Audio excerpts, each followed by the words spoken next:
45, some James Harden conversation on the way. We'll get Jay Will's thoughts on the missing James Harden coming up at 6:45. At 6:15, nothing missing from the Bills last night. They were absolutely terrific. We're going to talk about the Pats, who are turning some heads, at least trying to make the playoffs, maybe grab that final wild card spot. In just a moment, they're 6-6, two back of the 6 and 7 seed at this particular point. In the first segment, we clearly got your thoughts, Key, on that the Steelers are good, probably not good enough to beat the Chiefs. The Bills are good. Are the Bills good enough in a one-game scenario? You guys always say it, one game, right? Anything can happen in one game to beat the Chiefs when it matters most. I don't know that they are. I know that they look impressive last night. I know that Alex Smith, Josh Allen was 32 of 40, 300 and some odd yards, 70-something yards, 4 touchdowns. Looked great.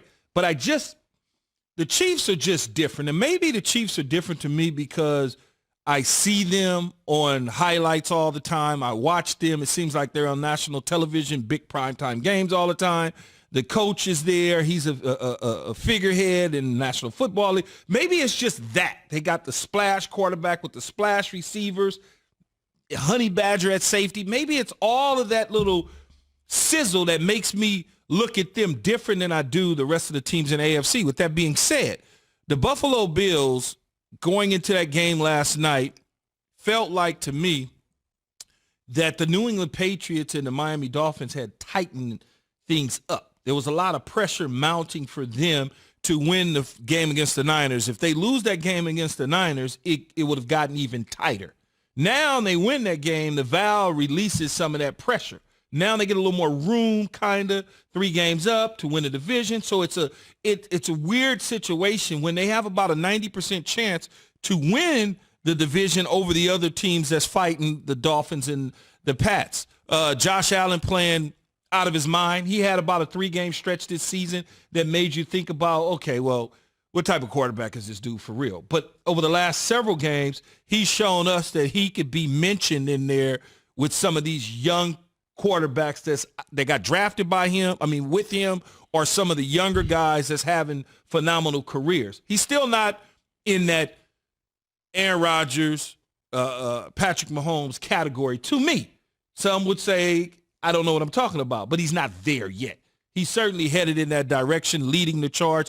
And I'll go back to this. The smartest thing that they could have ever done in Brandon being the general manager is go out there and trade for Stephon Diggs. The smartest thing they could have ever done, because you see it too many times in this league where they got young quarterbacks with a lot of talent with nothing around them, and the talent goes wasted.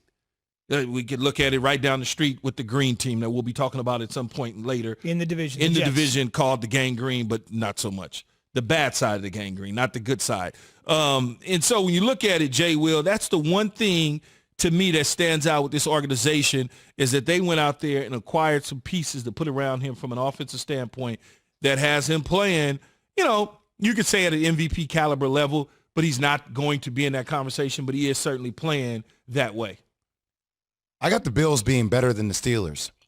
I think the Bills will be the best competition that there will be for Kansas City. And I know Kansas City, Key, is going to be the favorite because they are explosive. I do feel like every time I turn on SportsCenter, I'm seeing a Steph Curry-like highlight reel when I watch Patrick Mahomes and the way they play, because of how they play. Even the Tyreek Hill catch we saw this past weekend, him not knowing they catch it, they're polarizing of a team to watch. But actually, when you dig deep, a lot of their wins, they played to the level of their competition as well. 3-point win against the Chargers, 2-point win against the Panthers, 4-point win against the Raiders, 3-point win against the Bucks, 5-point win against the Broncos. So they allow teams to hang into the games. Even though they are explosive, they can pull away. I think the Bills, for as explosive as they are, they belong in the top tier conversation of the AFC. Think about it. This team should have won 6 games straight. They lost on the Kyler Murray Hail Mary pass, right, to DeAndre Hopkins that they should have batted that down. But Josh Allen made a great drive before. They actually lead the NFL in third down conversion rate, which allows them to sustain drives. They control the clock. They rest their defense. Josh Allen is playing at a high level. Guys, they're right there.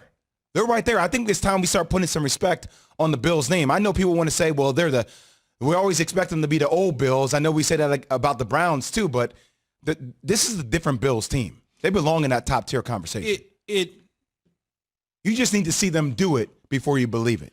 No, it goes back to, for me, what I'm looking at is they're playing smooth. There's no clunkiness to it, right? The one thing that I would say, they won the game, which they win the game, and I'll go back. If Cam Newton puts the ball in the left hand, they probably lose that game. Much like we talked about with the Cleveland Browns the other day. Cleveland took care of business against Tennessee, which we were waiting for that signature kind of moment for Cleveland. When will the Bills signature moment come? This Monday or Sunday night against Pittsburgh. Because prior to that, they're winning and they're beating teams the way they're supposed to beat them. But is there an impressive, I'll use the college Final Four, the college football playoff committee. Where's the impressive win at, like with the team? Is it the Kansas Cities? Have they beaten? Have they beat the Pittsburghs of the world? Have they shellacked the Green Bays or the New Orleans? Like, where is that W at? Last thing, real quick. What do you think about the Pats' chances to maybe win out, get to 10 wins, and get to the wild card? Because that's the real wild card, quote unquote, discussion to be had. Well, it starts this Thursday night in L.A. If they drop this one to the Rams, then you can forget it. But if they go out there and they're there already, I'm sure. If they take care of business and they beat the Rams, now all of a sudden people start to look at it differently. Now, I'm not counting them out ever until they're mathematically eliminated because, again, they've done well against teams that Bill has beaten up on before.